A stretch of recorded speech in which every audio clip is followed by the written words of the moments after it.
ఆయన చేతిలో కపాలం పట్టుకుని భిక్షాటన చేస్తాడు. ఎందుకని అంటే, ఒరే ఎన్ని పుర్రెలు పుచ్చుకున్నావు ఇప్పటికి నా దగ్గర, ఎన్ని కోట్ల పుర్రెలు అయ్యాయి, ఎన్ని పుర్రెలు అయ్యాయో, ఎన్నిసార్లు శరీరాలు పుచ్చుకున్నావో, ఎన్ని శరీరాల్లోకి వెళ్ళావో, ఎన్ని శరీరాలు వదిలావో, పునరపి జననం పునరపి మరణం పునరపి జనని జఠరే చైలం జిహ సంసారే బహుదుస్తారే కృపయాపారే పహిమురారే అంటారు. అలా తిరుగుతూనే ఉన్నావు సంసార చక్రంలో. కాబట్టి నా గురించి ఆలోచించరా, ఇక మళ్ళీ ఈ పుర్రె ఎక్కర్లేదు నీకు. ఇంకా ఒకసారి ఈ పుర్రెలోకి నేను వస్తే ఇక మళ్ళీ పుర్రెను పుచ్చుకో.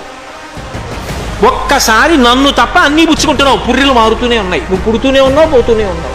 ఎన్నాళ్ళు తిరుగుతావు ఈ సంసార చక్రంలో?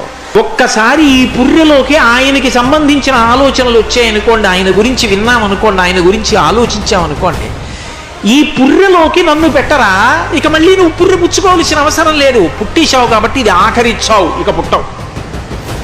నేనున్నాను, నేను రక్షిస్తాను అని ఆయన నా గురించి నీ పుర్రెలో ఆలోచన పెట్టుకొని చెప్పడానికి భిక్షాటన చేస్తున్నాడు. ఇది నేను భిక్ష అడుగుతున్నాను. మన బాధలు చూసి అయ్యో నన్ను పుట్టుకోండి మీ పుర్రెలో అని భిక్షాటన అంటే తన గురించి ఆలోచించమని అడుగుతున్నాడు తప్ప ఏదో లేక భిక్షాటన చేసిన వాడు కాదు.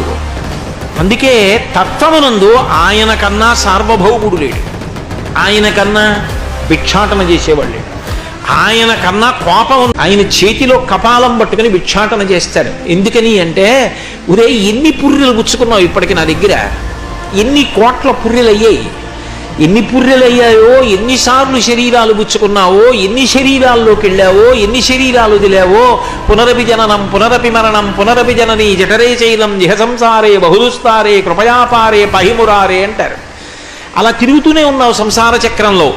కాబట్టి నా గురించి ఆలోచించరా, ఇక మళ్ళీ ఈ పుర్రె ఎక్కర్లేదు నీకు. ఇంకా ఒకసారి ఈ పుర్రెలోకి నేను వస్తే ఇక మళ్ళీ పుర్రెను పుచ్చుకో.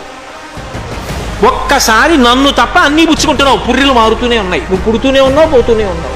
ఎన్నాళ్ళు తిరుగుతావు ఈ సంసార చక్రంలో? ఒక్కసారి ఈ పుర్రెలోకి ఆయనకి సంబంధించిన ఆలోచనలు వచ్చాయనుకోండి, ఆయన గురించి విన్నామనుకోండి, ఆయన గురించి ఆలోచించామనుకోండి, ఈ పుర్రెలోకి నన్ను పెట్టరా, ఇక మళ్ళీ నువ్వు పుర్రె పుచ్చుకోవాల్సిన అవసరం లేదు. పుట్టించావు కాబట్టి ఇది ఆఖరిచ్చావు, ఇక పుట్టవు. నేనున్నాను, నేను రక్షిస్తాను అని ఆయన నా గురించి నీ పుర్రెలో ఆలోచన పెట్టుకొని చెప్పడానికి భిక్షాటన చేస్తున్నాడు. ఇది నేను భిక్ష అడుగుతున్నాను. మన బాధలు చూసి అయ్యో నన్ను పుట్టుకోండి మీ పుర్రెలో అని భిక్షాటన అంటే తన గురించి ఆలోచించమని అడుగుతున్నాడు తప్ప ఏదో లేక భిక్షాటన చేసిన వాడు కాదు. అందుకే తత్వమునందు ఆయన కన్నా సార్వభౌముడు లేడు, ఆయన కన్నా భిక్షాటన చేసేవాడు లేడు, ఆయన కన్నా కోపం